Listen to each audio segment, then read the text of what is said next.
This is a brief reading from the novel Tares Among the Wheat, written by H. Melvin James. Volume 1, Chapter 8, The Bullet. Ardle watched as Wilbur sprinted to the top box. The other stablemen were leading the other 5 horses to the far corner of the big barn. There was a lot of activity there, horses being saddled and jockeys mounting. Observing the bullet's eyes, Ardle saw his face reflected in the glassy, dark globes. The animal stood reasonably still, either fearful of Ardle or curious of him. The stallion was tense and restless with energy, but he continued his stare at Ardle's face, perhaps into his eyes. His ears pointed forward. Ardle spoke in a low melodious tone. "Now see here, Mr. Bullet. Do not try to bolt on me, or I will jerk your lead rope and make you think your head will come off." The horse seemed to relax by a degree. Its ears returned to the normal stance. "Listen to me. You can win this race. It is an opportunity you might never have again. Win this race, and there will be many breeders seeking your sired foals, and you will be rewarded with many a fancy filly to screw. Now, one last thing, Bullet, if you win this race for me, I will name my firstborn for you, girl or boy, and your name will be in the rolls of mankind as well as cited in thoroughbred registries." Wilbur returned to reclaim control of the stallion. He thanked Ardle repeatedly and led Bullet away to catch up with the other 5 equestrian contenders. Ardle turned and walked quickly into the lean-to. He had $40 cash, having hawked his pocket watch to Andy Yost, the wagon driver who had given him carriage to this event.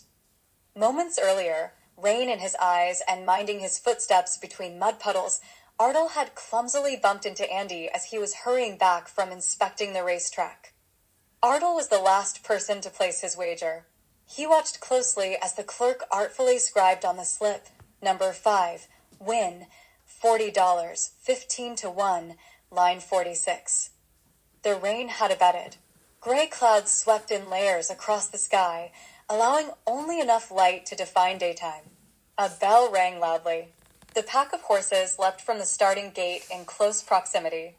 Within a few strides, 2 horses, running neck to neck, moved a full length ahead. Ardle presumed that those were the 2 favored runners. A clamor arose from the crowd. Within seconds, the crowd's cheers turned to growls as the horses bunched together while rounding toward the final stretch. As the pack advanced on the straightway, approaching the finish line, a big mouse-brown horse stretched its neck ahead of the conglomeration. Then the brown's broad, muscled chest emerged from the closely grouped bunch. "Damned it all, where's my black champion?" Ardle grumbled aloud. But then he observed that all 6 horses were brown, the blacks, grays, and bays, all colored brown with mud. The jockeys, the colors, and the numbers all were monochromic brown. As Ardle held his breath, clenched his teeth, and closed his fists, the thundering animals slammed hooves and splattered a spray of muddy soup across his view. Then the front runner, 3/4 of a length ahead of the next horse, a full length in front of the third and multiples of lengths ahead of the other 3 horses, broke across Ardle's line of sight over the tops of the whitewashed and red-striped posts marking the finish line. Only at that point in time, seeing the side of the lead horse, could Ardle discern the horse's number. Faintly through the film of mud appeared, miraculously, the number 5. The Bullet had won. Tares Among the Wheat is available from any major online bookseller worldwide as a paperback, hardcover, or ebook for any digital device. Refer to www.h-melvin-james.com.